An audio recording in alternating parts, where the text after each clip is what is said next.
So, Sophia, I've been thinking about how people can subtly lose themselves in a relationship almost without realizing it. It's like a slow fade, you know? That's a profound observation, Isa. What you're describing is often at the heart of coercive control, a systematic pattern where one person manipulates and dominates another, slowly eroding their sense of self. It's not just one bad argument. It's a terrifying step-by-step process. A step-by-step process? So it's not just like a bad temper? It sounds more like a deliberate strategy. Absolutely. It's a strategy designed to create an invisible prison. It typically unfolds in distinct phases: grooming, followed by the bait and switch, and then conditioning. Each stage builds on the last, solidifying the abuser's hold. Wow, so grooming is the very first step then? Precisely. It's where the foundation of that invisible prison is laid. Okay, so tell me more about grooming then, because that word, it sounds so clinical, but I know it's incredibly damaging in relationships. How does that, how does it actually start? Right. Grooming is where it all begins, Isa. It's the preparation phase, the deliberate process where an abuser constructs this absolutely beautiful but totally false foundation of trust. They want to lower your defenses, you know? It feels initially like this soulmate connection. Intense affection, constant contact, grand gestures, what we call love bombing.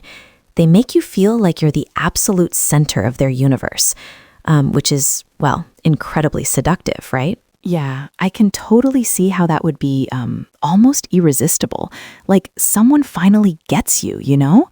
But how do they know what to bomb you with, if that makes sense? Ah, that's the tactic, see?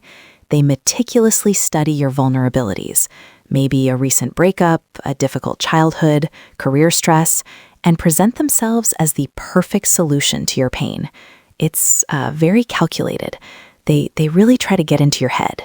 So, once they know your vulnerabilities, what's next for them?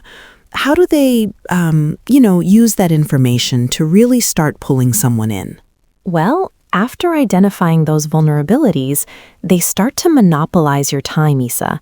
They push you to neglect friends and family to prioritize the new relationship, saying things like, "Oh, we just need to prioritize us."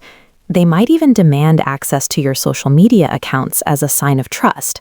And any pushback, any desire for privacy, they label it as a lack of commitment. It's so clever, so manipulative.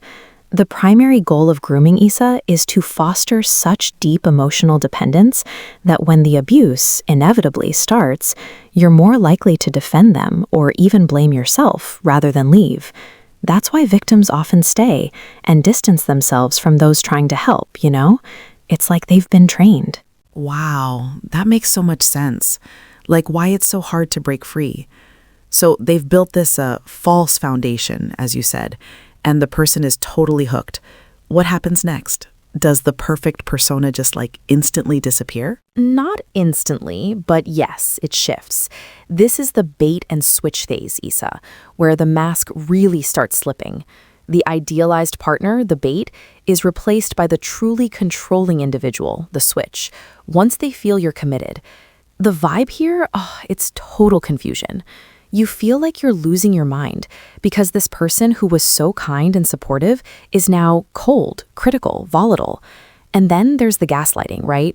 They manipulate your perception of reality, making you doubt your own memories, your sanity. It's just a profound betrayal. Gaslighting. Yeah, I've heard that term so much lately, and it sounds truly, truly awful. So when does this switch usually happen? Is there a trigger point? Do you know what I mean? Usually the switch occurs after some kind of commitment milestone, Isa. Moving in together, getting married, shared finances, even pregnancy. They really want to legally, financially, or emotionally hook you before revealing their true controlling intentions. They might limit you access to money, isolate you from your friends, your family, anything to solidify their hold. The goal? To leave you desperately trying to fix yourself, hoping to bring back that idealized bait person. It's a cruel game, really. Oh my gosh. So they make you feel like it's your fault and you're trying to earn back something that was never real. And once they've got you in that space, how do they maintain that control every single day? Like, what keeps that invisible prison going? That's where conditioning comes in, the third phase, Isabella. This is the behavioral process that literally trains the victim to react to the abuser's needs through a system of rewards and punishments. The focus here is entirely on building obedience and compliance. The victim they live in a perpetual state of walking on eggshells, trying to appease the abuser, trying so hard to avoid triggering any negative reactions. It's constant exhaustion, this feeling of dread, just waiting for the next outburst. It's truly awful. Walking on eggshells. I mean, that sounds absolutely draining. So what kind of punishments are we talking about here? And what's the reward that keeps someone in this cycle? Well, the punishment, if you show any independence, say spending time with friends or pursuing a hobby, can be anything from the silent treatment, name-calling, severe criticism, humiliation, even property damage. They might constantly monitor your activities, invade your privacy, and threats can escalate, to physical violence, harm to pets, or even threats of suicide or homicide. It's terrifying. But then, Isa, here's the kicker. Compliance is met with warmth, affection. They temporarily return to their old self. This intermittent positive reinforcement, it just strengthens the victim's attachment. It creates this cycle that's incredibly resistant to extinction. The ultimate goal is for the victim to self-police, to stop doing enjoyable things, not because they're told, but because they've been trained to avoid the anticipated punishment. It's just so insidious, right? That's so hard to hear, but so important to understand. So for anyone listening, how can you even start to recognize this pattern, especially early on before you're completely trapped? That's a fantastic question, Isa. It's crucial to understand it's a persistent, cumulative pattern, not just isolated incidents of moodiness. In a healthy relationship, a partner supports independence. In a controlling one, independence is a threat. A key tip: assert small, healthy boundaries early on. If a new partner insists on seeing you every single night, which is a grooming tactic, you could say, "I've really enjoyed our time, but I'm going to take tonight for myself." A healthy partner respects that. A controller, though, they'll act hurt, accuse you of not caring, make you feel guilty for wanting independence. That's a massive red flag. Trust your gut, always. Isa, we've covered the crucial stages of coercive control, from initial grooming and love bombing through the bait and switch, and into the relentless conditioning. Recognizing these patterns and asserting healthy boundaries early is truly vital. Absolutely, Sophia. We sincerely hope this discussion provides clarity and empowerment. Thank you for tuning in. If this resonated, please like, share, and subscribe.